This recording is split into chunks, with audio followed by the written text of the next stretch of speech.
Good morning, Beeville. This is Cindy Clark from PAC-B TV, and I'm here this morning with Courtney ARMBRUSTER from the CNY Cat Coalition.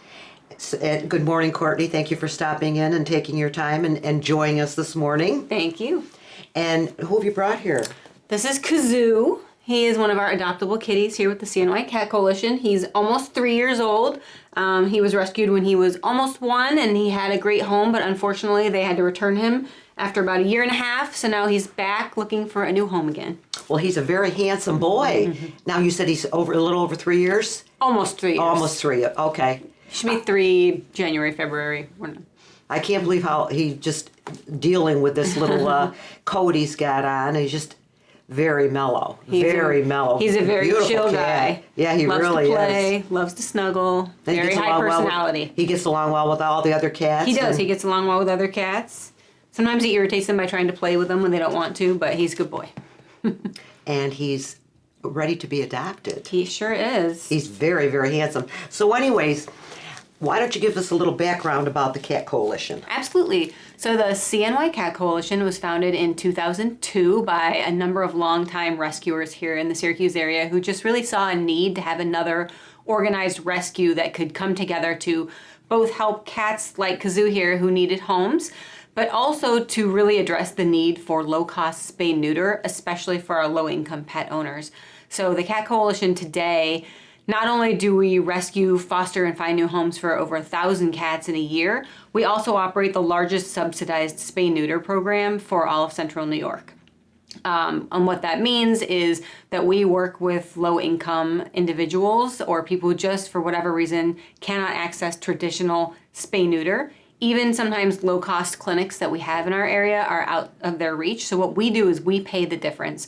We will get your cat fixed for whatever amount you are able to pay, and we use grants and donations to cover the rest of that cost. Well, I know a couple years ago, in fact, right behind this very building that we're in, we had a mama cat give birth to 4 kittens. And what are you going to do? It was coming into October. It was starting to get cold. So I reached out to one of your fosters to be a sub-foster because I couldn't leave them outside, the little kittens. So I brought the 4 little kittens to my house. Well, she let me borrow a trap, too. She was wonderful, wonderful. I have to say, Rachel, thank you. And so I brought them to my home, and she came around. This was during COVID. It was a weird time, too. So she'd be coming over to my house, and we'd have our masks on, and we meet out on the back porch, you know, where it was we could do our social distancing to give the cats their shots or whatever they needed that the foster does. And then we took them to your vet in Cicero to have them spayed, neutered, or whatever the case might be, and their shots there. And as a result, I had 3 of the cats go to one home and another one go to a lady who was in an assisted living that gave her a reason for living again. This cat is her little Mina. She loves her little Mina. But I have to say that your foster person was wonderful. The whole experience was so easy because all I had to do was bring them, you know, I took care of them, obviously, and socialize them. But you had the vet, and they took care of all the vet bills, everything that you needed was taken care of by the coalition, which was wonderful. And these cats are now in loving homes, forever homes, and very happy and very loved. So I can't say enough about the Cat Coalition. I've had assistance throughout the years from them. I've helped other people when they were feeding them in different locations, where there was like a feral colony. I did a feral colony for several years. So the coalition is an organization that is so necessary in this area. Now, how long have you been involved with this, Courtney? I've been involved for about 15 years. I actually started, my husband and I adopted a cat from the Clay PetSmart. Her name was Bonnie. She was 6 years old when we adopted her, and we had her for 13 more years, which was amazing. Then we decided we would start volunteering at our PetSmart store 2 hours a week just to spend time with the cats and try to help get them adopted. And then we slowly slipped into doing a little bit of fostering, and now here we are. We foster many cats in a year, and I'm on the board, and it's just a great organization. And you know, it's a testament to what you were just saying about what our fosters do for the cats, but also for people. You don't get involved in doing this unless you really are dedicated and caring about animals. You know, it's a lot of work, it's a lot of heartache, and honestly, a lot of those costs you talk about come out of our pockets. They're not paid for 100% by the organization. We just aren't able to do that. So our fosters put their own money, their own time, their own resources into making sure that animals like this are not suffering on the street, you know, that they do have a home to be in until they find their forever home. And you know, we're not a kill shelter. We don't have a shelter. We're all foster based. Every animal you see is in somebody's home until it's up for adoption. And then it goes to that person's home. And they can be in someone's home for 2 weeks. They can be in someone's home for 2 years before they find their forever home. Now, what locations do they have for I know the one PetSmart and 31, what other ones? So there's the Clay PetSmart on Route 31 that you mentioned. There is the Fairmount PetSmart on West Genesee Street. And we're also at the Luna Cafe, which is at 1001 East Fayette Street on the corner of Fayette and Krause, adjacent to the university and hospital area. That's the Cat Cafe, where our cats are available for you to come visit and play with, get some food while you're there, and then apply to adopt one. It's a nice place. I was there. I went down to see some of the cats just to go in and visit with them and enjoy them. Now, do you have a lot of success at the PetSmarts and the Luna Cafe as far as adoptions? Yeah, we adopt hundreds of cats out every year from both of our PetSmart locations. The Luna Cafe, we just started that maybe a year and a half ago at this point. It's about that. But we've been doing well there. I think we've had over 50 adoptions from that location as well. So Now, I know there's an overpopulation now. If somebody says, well, gee, I've got this, there's a cat in my backyard that's been hanging around and nobody's claimed it, and what could they do? How could you handle that? it's a really tough circumstances right now. We know lots of people have stray animals that are in their yards that they see around. They have an animal that they're not able to keep and they don't know what they can do. What we recommend to everyone is check with every local rescue and shelter that you can find, because we just never know who's going to have room to take that animal at any given time.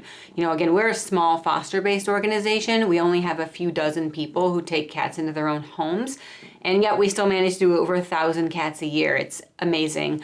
But we can't take them all, and that's the hardest thing in rescue, is knowing how many cats out there people have contacted us about to ask for help that we can't take in. We just don't have the resources to take them all. So look around, ask everybody for help. From Cat Coalition, you can go to our website, cnycatcoalition.org/foster-care. If you're looking to find help from us, if you fill out that form, we will check around to see if we can help. But we can't guarantee, unfortunately, that we will be able to take that cat in. Now, what about the chipping? Yep. Is that something you recommend or no? We definitely recommend microchipping, whether your cat is indoors or goes outdoors, whichever. So many people's indoor cats get out, they get lost, and if someone finds them, it's so hard to know who the owner of that animal is if they're not microchipped. So we definitely recommend it. It's very affordable. Many of the cats that we adopt out now are already microchipped. If your cat's not, you can check out some of the microchip clinics that go around through VIPpetcare.com or VetcoClinics.com. I believe it's $25 or less to get your cat microchipped, and that includes a lifetime registration for the chip. Well, I know when I see also another way is social media. If you're, because lately it seems like there's been a flurry of cats that are missing. Yep. Or found, or whatever the case might be. I don't know if it's the time. I don't know. I mean, I have people. They question too. What is it with these cats? There's one every day on the Lost and Found site, and then people like it. They share it. We just had one recently that was a happy ending. It was a friend of mine who her mother was the one that got one of the cats that I fostered or sub-fostered, and her son-in-law's cat got out. So she said, Cindy, what do I do? So I told her, put it on the sites. I'll put it on mine. Lost and Found site. I said, you never know. You never know what could happen. Well, as it turns out, the cat he likes to go out. He used to go up and he'd hang out when they were having ball games up at the Baldwinsville at the field playing football. Everybody knew him. But all of a sudden now he disappeared. Well, what happened is some kids picked him up. They thought he was a stray. They took him into the city. And he got out. He got away. Well, I don't know how it worked out, but between all the messaging on social media, they got the cat again. So the cat is back home, safe and sound. So social media is very critical if you lose an animal or if you found one to try to find the home, because there's a lot of happy endings with that. There are. Where the animal can, and even if sometimes if an owner isn't claimed, because sadly a lot of people move and they leave their animals or they dump them off on the side of the street, some people will say, gee, I will be interested in taking the cat as long as you vet them properly. If you have an animal, I'll let you tell it. Just don't give it away. If you want to rehome your animal because you're in a situation where you're not able to keep it, start by trying to find a rescue that may be able to help you. We understand that may not be possible. So if you do choose to rehome the animal on your own, please make sure first that you ask for some sort of adoption fee. That helps to screen out people who really just have bad intentions for the animal. They don't want to pay. Even if it's a nominal amount, $20, $30 for that cat, it can help screen out people who aren't serious about adopting or who shouldn't be adopting because they can't really afford it. And please talk to the person on the phone. Ask them what their intentions are for how they're going to house that animal. Are they going to be able to get the animal vet care? And if you are able to do a reference check on their landlord in case they have a rental or personal references, it is always a good idea to make sure that cat goes to a safe environment. I know a lot of times you don't know. I see the people saying, properly vet this person. Don't just give this animal away because you have no idea where it's going. And I know it was interesting when I had done some references too, the calls, and you just get a feeling sometimes. And and then you find out that you're probably, I was right on a couple of them because you just get that gut feeling that something's off. And I would feel horrible if I allowed an animal to be placed in a situation that was unsafe. Now, look at this guy. He has settled, settled right down. You can see this cat is so mellow. From the time he came in, he's never hissed, never growled. He's just been hanging out, loving life. He needs a loving home. He really does. He's such a nice cat. So anyways, have you got any fundraisers? I know you've gotten something from Adam Weitzman. Didn't you get a donation? You didn't win then? You didn't win at that time? Yes, I'm sorry, you're right. It's CNY Tuesdays. Yes. We won a CNY Tuesdays grant, I think in 2020 or 2021, and that was amazing. Our supporters are incredible. When we put out there, please vote for us for this, and they came out in force. We're very lucky to have a great following on Facebook and to get the word out to people, to let them know about opportunities to donate when we're having events or special fundraisers. And honestly, we couldn't do this at all if it weren't for the generosity of the people in our community who choose to donate to us. We have everyone who sends us $5 in the mail, and there are people who send us $5,000 in the mail, and we appreciate every single one of them because that's what allows us to pay for the spay neuter. We spend close to $200,000 a year on spay neuter and vet costs, just to make sure these animals can be safe and healthy and try to cut down on the overpopulation that we have here. And we couldn't do it without community support. Well, I'm telling you, I know locally, our community here is fabulous with things like that. And I've always seen it with the Central New York community, particularly when it comes to animals. People love their animals. They do. And typically, whenever anybody needs a donation, you watch the numbers, go up and up and up and up for all the donations. Yeah. Because people just love their animals. And we do have special medical needs that come up that we'll do fundraisers on our Facebook page for. And again, people have been wonderful. I personally had a cat this year that had to have surgery for a bladder stone. And I had another cat that had to have her entire mouth, all of the dental, removed because she had a painful condition called stomatitis. And we were so thankful that people donated, again, in small amounts to allow us to give these cats, thousands of dollars of vet care that they sometimes need to be happy and healthy and go to new homes. I know I saw not too long ago where some of the veterinarian organizations are having trouble with staffing, and that's got to be very difficult for you as well. Our biggest challenge right now is finding spay neuter appointments.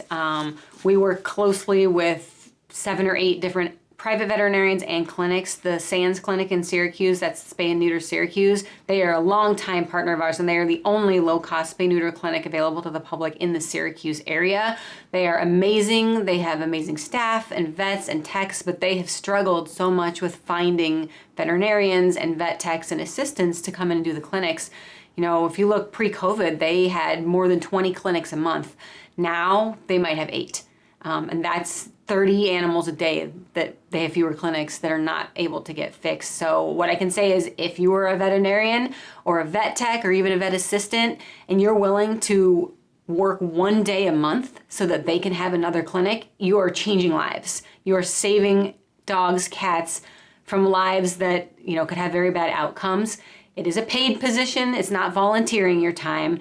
If you're interested, please contact Sands or any other low-cost clinic in the area to say that you'd be interested in doing it. Again, they're happy if you do it once a month. Maybe do it every other month. It's a great way to give back to the community, make a little extra, and just, you know, be a hero to the animals. And a hero you would be too, because these animals, they give love unconditionally. They really do. So you don't have any fundraisers or anything like that coming up, or something that you want to make the public aware of, or? We're hoping that there's a fundraiser coming up. Unfortunately, it hasn't been announced yet, so I can't give any of the details on it. Okay, we'll watch for it. Yes, watch for it. We typically have a December matching campaign that goes on. It's unfortunately kicking off a little bit later this year on the part of the sponsor for that, so I don't have the details, but please check back with us and other rescues to see what's going on for end of year giving.